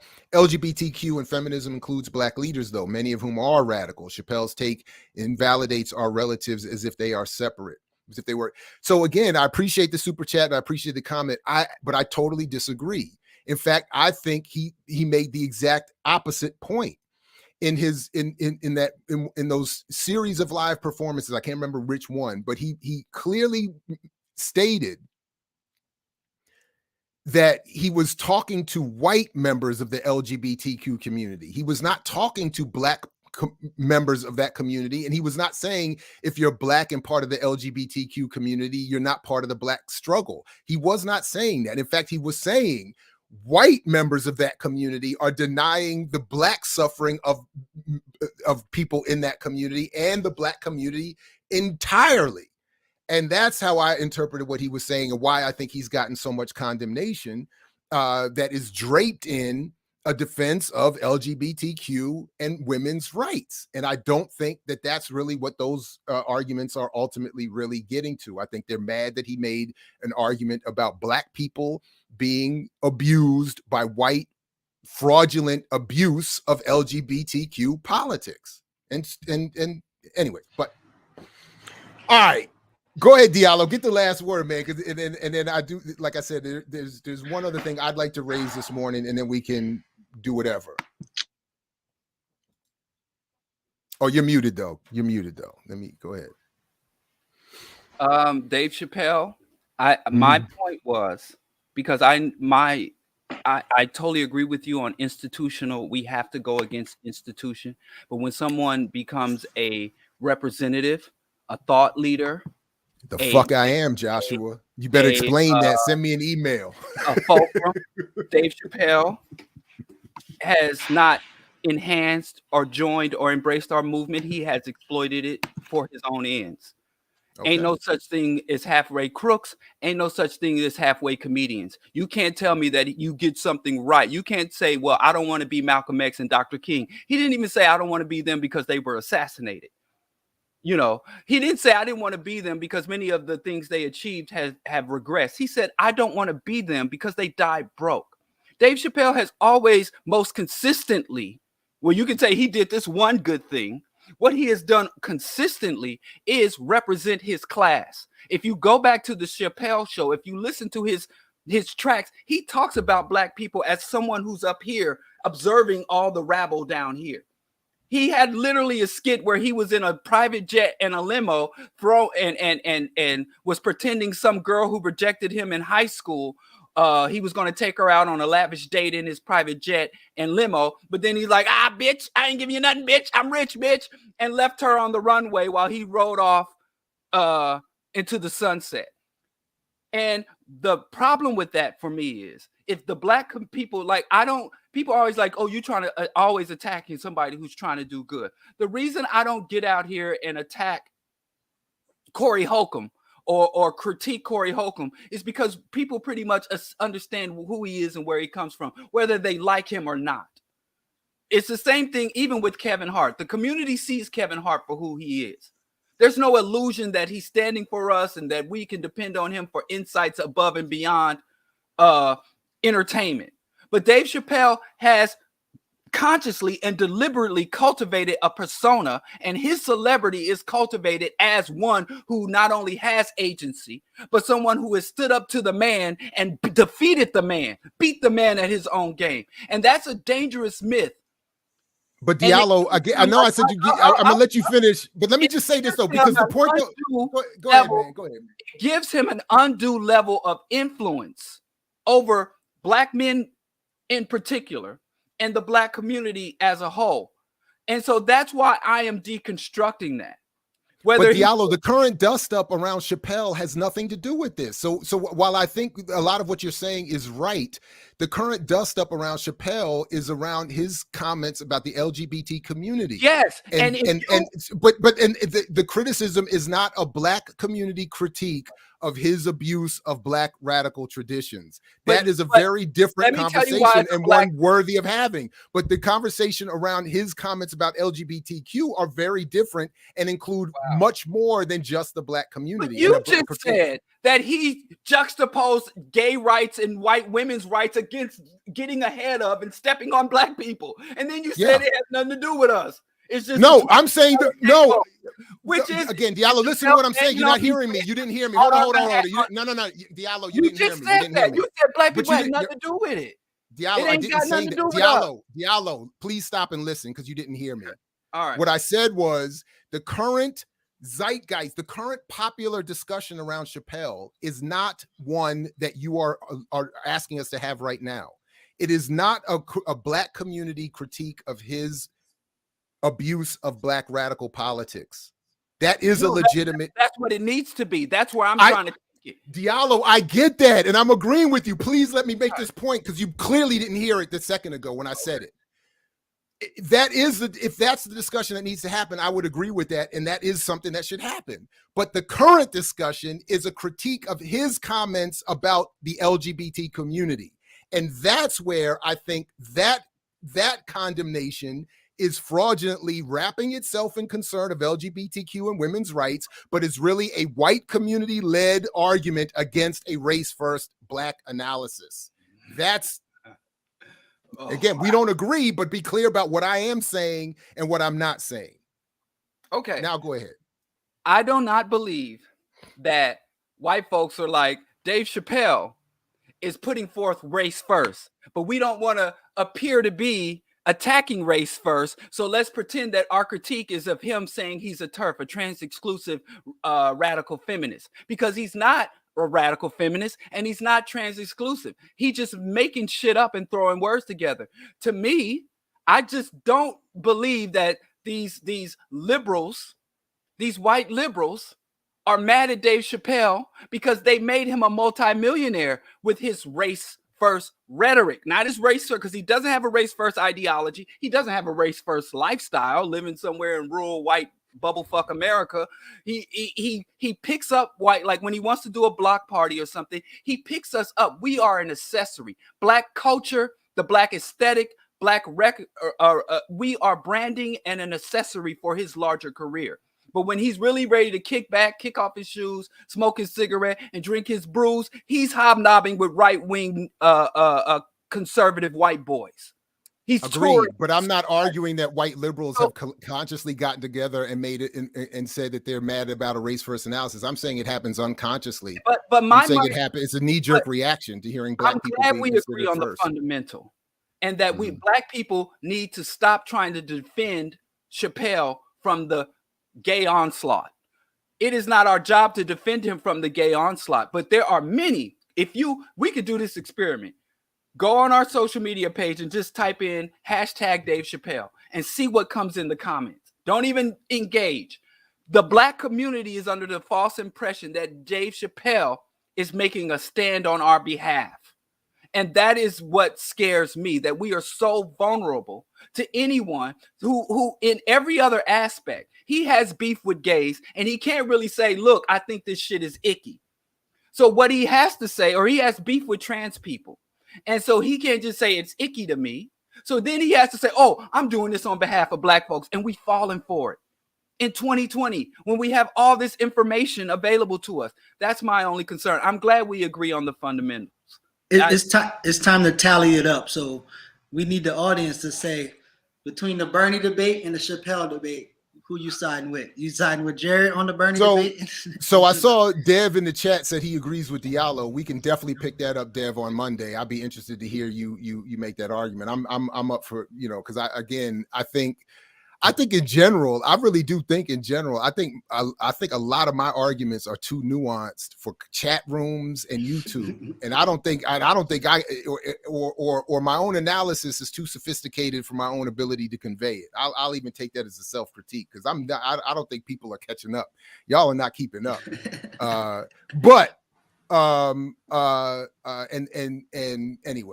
Anyway, but I spent so much time on this other stuff. I don't want to leave today without getting to it. So I want to come back to, because initially I brought that up to make the point that bad economic mythology permeates all these different spaces, regardless of the conversation.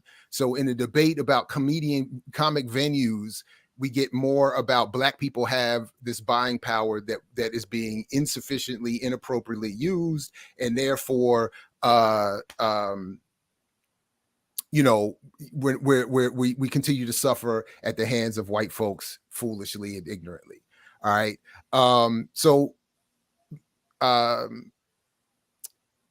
Now I'm forgetting how exactly I got here. So what bridge I had drawn for myself here, but so I went back, I've been looking at, the McKinsey and Company has been coming up more and more in promoting variations of the buying power mythology, and they're getting referenced more and more,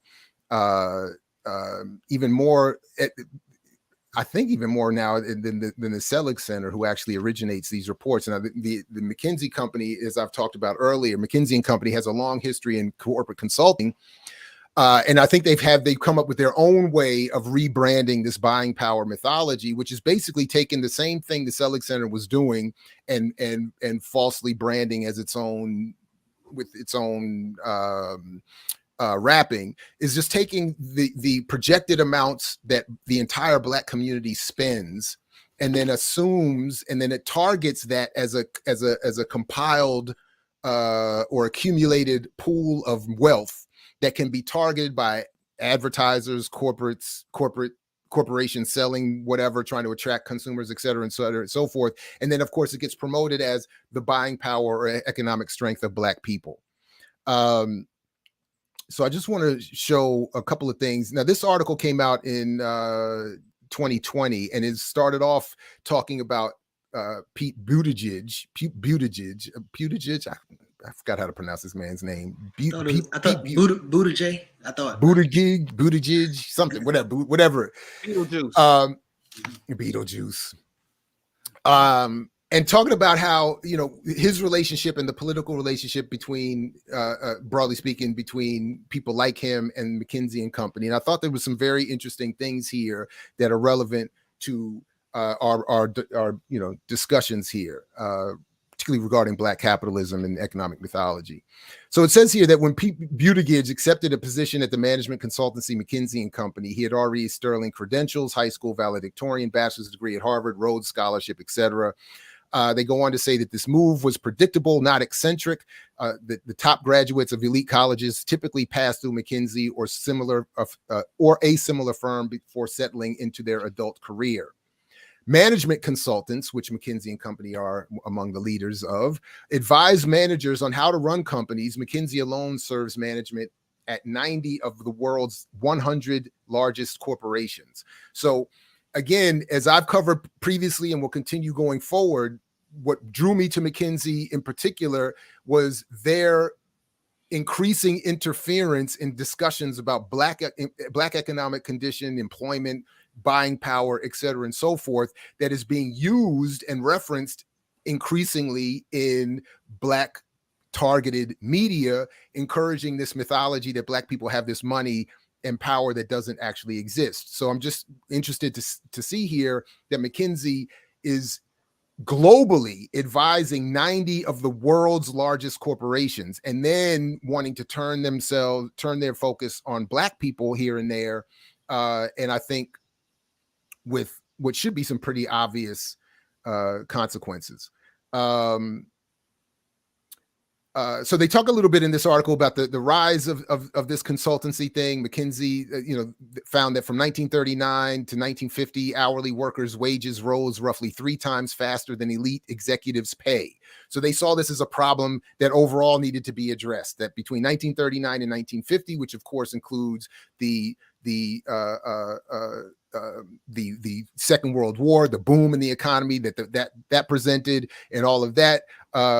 But in that time, workers' wages rose more than executives' pay, relatively speaking, and they were not happy about that. So in 1965 and 66, McKinsey placed help wanted ads in the New York Times and Time Magazine with the goal of generating applications that it could then reject to establish its own eliteness. I know universities love doing that same thing.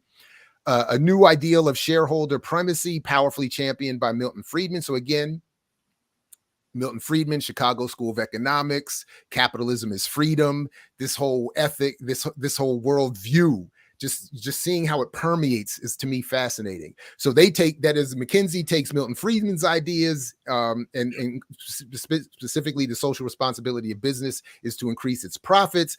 And this gave newly ambitious management consultants a guiding purpose. According to this ideal, in language eventually adopted by the Business Roundtable, the paramount duty of management and of boards of directors is to the corporation's stockholders. By the way, I mentioned this before. We can come back to it when we have more time. But if anybody's interested in what the quote unquote real Illuminati would look like, the Business Roundtable is as close to that as I think you could get. It's just it's an obvious conspiracy of the most elite corporations in the world working together to assure that they all benefit from capturing the public policy of the state.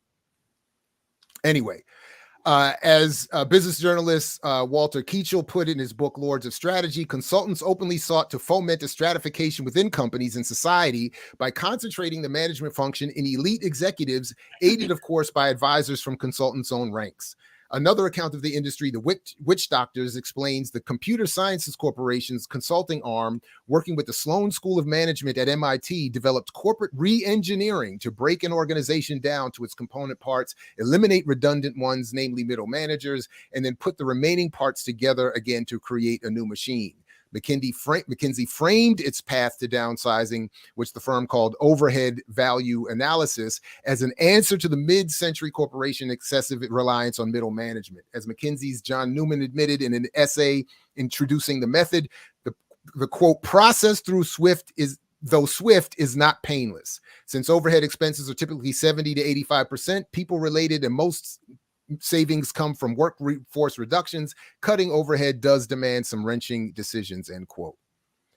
Then they mentioned Carl Icahn. I remember reading the book Predator's Ball. I encourage people still to go back and read that if you ever want to get an insight into why these people are predators and predatory. Carl Icahn, the legendary predatory businessman, is referenced in here.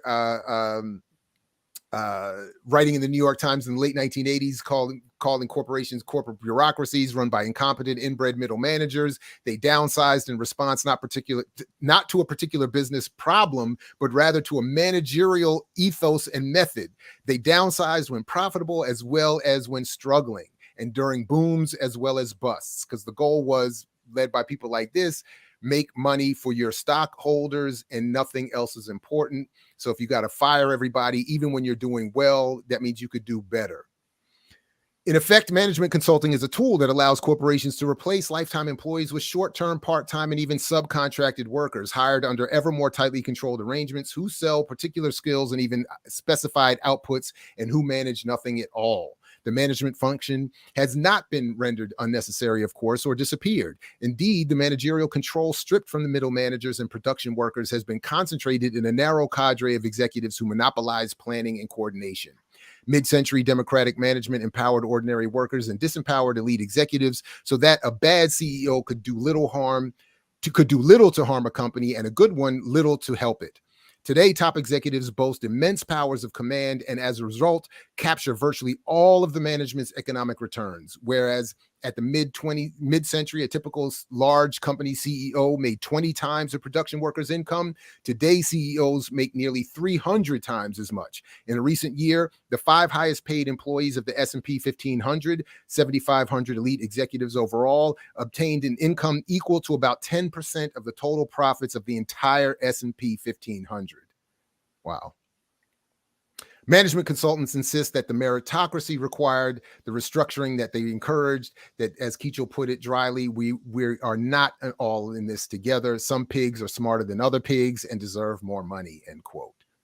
So that's sort of the logic driving all of this. A little bit more here, whereas a century ago, they're just talking about the number of people going into consulting and the impact of these consulting firms on the corporate world. McKinsey alone accounts for 70 Fortune 500 CEOs among its alumni, including the current CEOs or COOs at Google, Facebook, and Morgan Stanley. So they're just infused and infested, to Diallo's point, into everything. Today, management consulting sits beside finance as the most popular first job for graduates of Harvard, Princeton, and Yale. Just increasingly seeing this as the way to go. So, of course, Buttigieg fit McKinsey perfectly. I went to work for McKinsey because I wanted to understand how the world worked. Their firms and clients include ICE, opioid manufacturers, and authoritarian regimes. I didn't click on that to see who they consider authoritarian, but the point of the framing of this is clear. McKinsey concerns not whom the firm represents, but the central role the consulting revolution has played in fueling the enormous economic inequalities that now threaten to turn the United States into a caste society. Because the point of this article is how McKinsey got rid of the middle class, but almost by itself. So I just wanted to bring that up a little bit because I think this plays a pretty large role in creating this media ecosystem against which all of us are struggling, and that continues to promote certain ideas and celebrity, etc., etc., etc. All right, let me stop there. Anybody, any thoughts, responses, critiques, condemnation, consternation? No, I think the last thing, I'm curious to see how they will talk about this maximizing the federal funding. I know HIM 500 already kind of taught some people to commit fraud, but I'm curious to see what would be their advice in engaging the political arena or the government. You talking about McKinsey's advice, or no? I'm talking about in terms of the InvestFest thing, like how, like, because again we talking about politics and they talking about economics, but then they also saying how to use the government.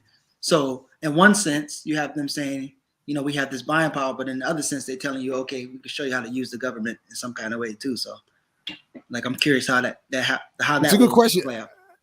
I'd have to go back and think about this or pay more attention or to pay attention differently. Because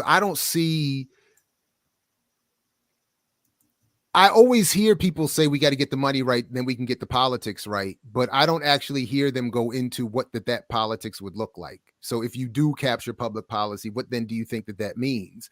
because from the corporate perspective, all that means is you're going to be a blacker version of what white corporations do when they capture the political apparatus. You're just going to redirect all of redirect policy to help extract more and more wealth to yourself. But that's a good question. I think they're just focused on getting their own money right. That's why, again, we earn their leisure. Right.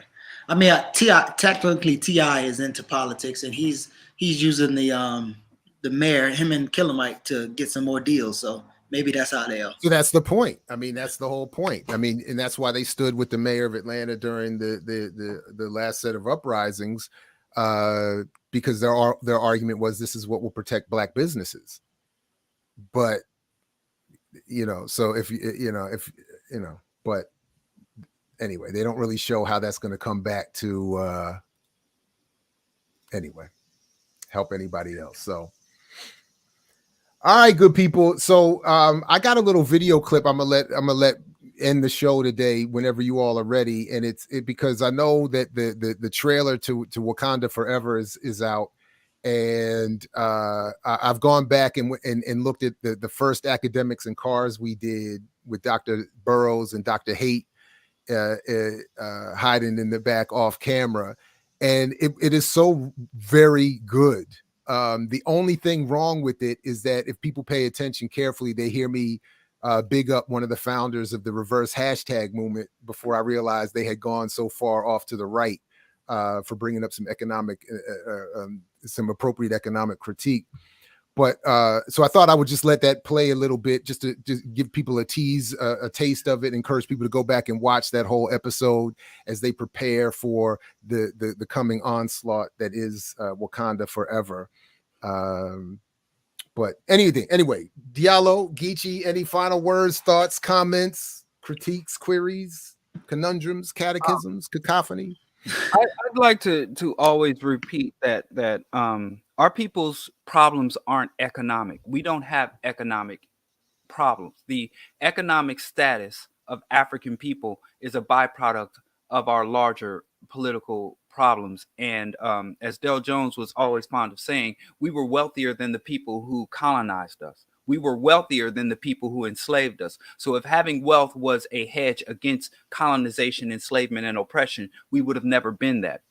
So we as people who try to sell us investment schemes and prosperity and the obscene accumulation of fiat as a solution to any black problems, they are conning us. Our solution rests in number one, our ideology, a Pan-African ideology, Pan-African solidarity, and ultimately revolution to subvert white global hegemony and capitalism.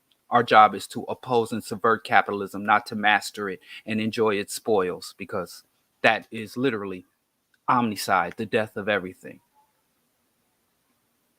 Right on. Geechee, anything? Like I said last time, check out or look out for the Black August trivia. I think ML, the organizer, email both of y'all, so y'all definitely check your emails for ML. But yeah, stay tuned for that. We'll be getting more information out soon. All right, right on. Well, brothers, I appreciate you coming through this morning. As always, I look forward to it again next week. And again, I'll be back Monday morning with Dev Springer, where at least some of this conversation looks like it'll continue as we look at and welcome in another Black August commemoration and talk a little bit about Cuba, the Cuban Revolution, and how all of those histories and struggles overlap. I look forward to that. And of course, stay tuned throughout the rest of the platform for all the other shows and whatever's coming up. I don't even know everything that's coming up. So make sure you got the bell clicked so you don't miss anything, your notifications set. Make sure you got everything liked, shared, subscribed, joined, etc. and so forth. Same thing with Diallo's platform and Barter and Build for Geechee as well. And with that, I'm going to let us ride out with a little bit of the very first episode of Academics and Cars with my man, Dr. Todd Stephen Burroughs and Dr. Haight. And I will catch you all next week. To the brothers on the screen and everybody else, I'll see you all Monday morning. Peace. As Fred Hampton used to say to you, we say peace if you're willing to fight for it. So peace, everybody. Catch you next week. Take care. This thing started.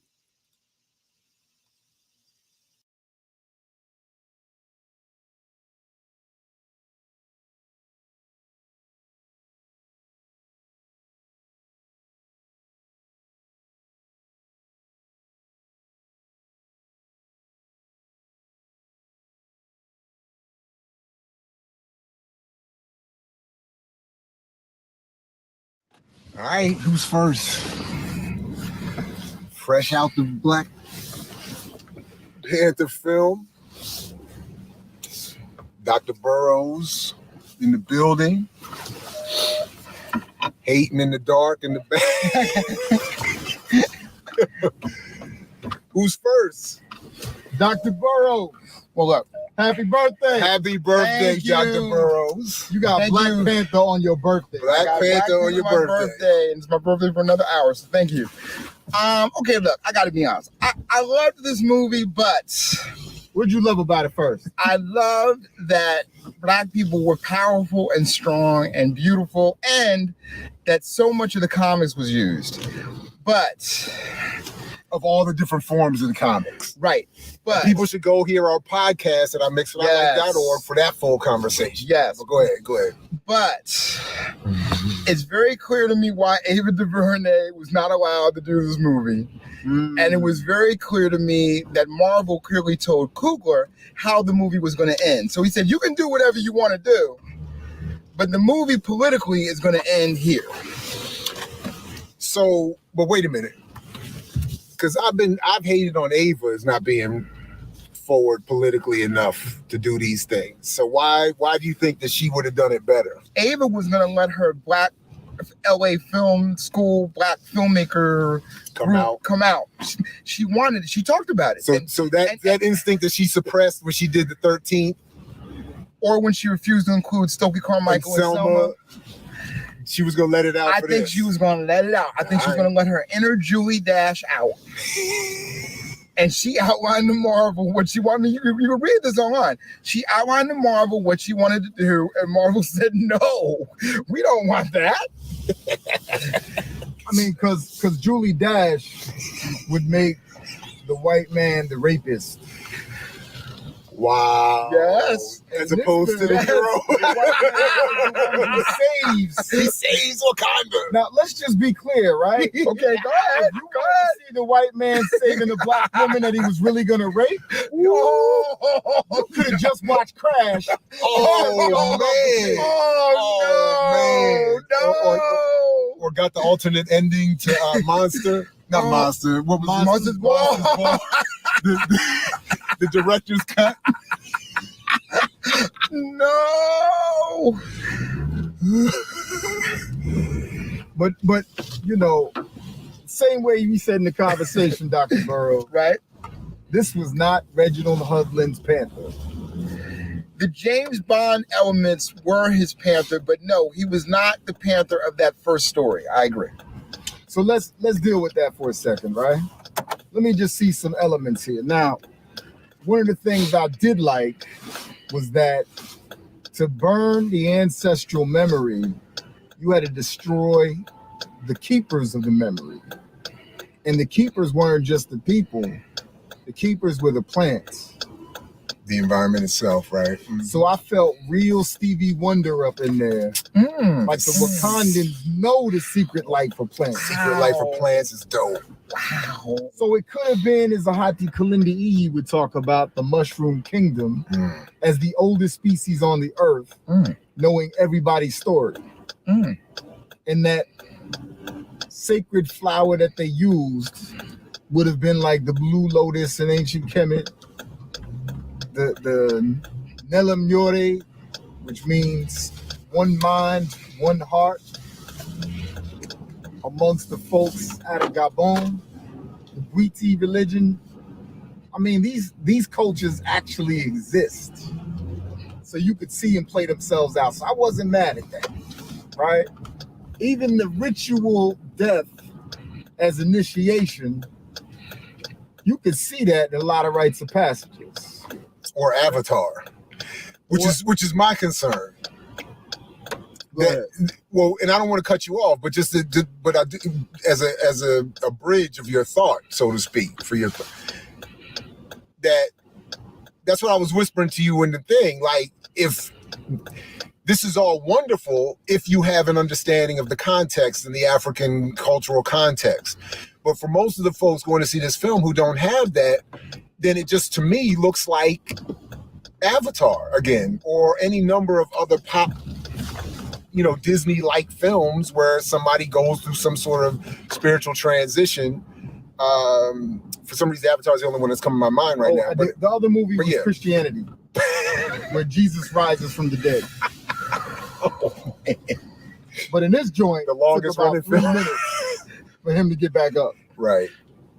Okay. What did you think of the ancestral plane and the conversations there? And I thought it was interesting, but I thought it was more beautifully done in Bezuro. That the ritual process of initiating Bezuro into Candomblé was more beautiful when the Orishas visit him and heal him in the water. This one, not that it has to be done in the water, right? But this one just didn't seem like enough. Like, you got to visit one direct ancestor. You got to see the other ancestors. Now, here was the issue with that, okay? Amongst the Maasai, in rites of passage, the young boys who are becoming men gotta go hunt the most rambunctious young lion in a pride and snatch the tooth of that joint with spears. So in this one, you see the panther necklace, but you don't see the relationship of how the teeth came up on that necklace. So did they snatch the teeth out that panthers? I wanted to see more about that. But that's not the movie they were making. I want you, Dr. Burroughs, to recount one of the pieces you talked about tonight after the film. When I offered my summary, baseline, constant, repetitive critique that this is commercial product created by Disney, promoted by Disney, to disassociate us from our radical Black Panther and other symbolisms and Africanisms. And one of the audience participants raised, not just in response to what I said, but just in general, the positive nature of all of this and the positive aspect. You told a story about Paul Robeson. I would like for you to repeat that now, if you wouldn't mind, please.